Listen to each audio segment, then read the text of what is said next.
what would happen if the U.S. dollar collapses? Yeah.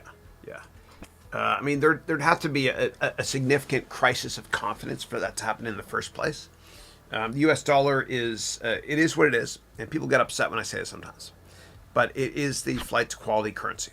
It is the United States is the very last company or business, so to speak, that will go belly up on this planet. It's true. It is what it is. It's the most business-friendly country. It is too big to fail, and I'm not saying pro rah rah America and all that stuff, but it is too big to fail because about 1/3 of the revenue on this planet, 1/3 of GDP on this planet comes from, or close to, comes from the United States. That's how big the U.S. is.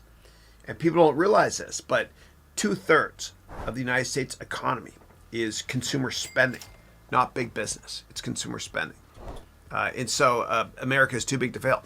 And China is more dependent, in my humble opinion, on America than vice versa. America has a much more stable political system, and China is very, very worried about social unrest.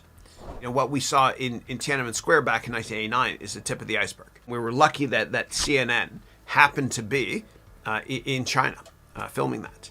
Now today, everybody's got a camera of their own, and if there's any sort of civil unrest, it could easily lead to a revolution. Easily.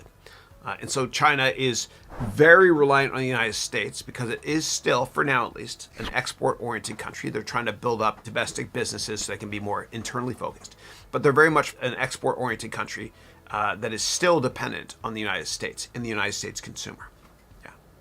So I think the U.S. is the last business, so to speak, that will go belly up on this planet. Yeah.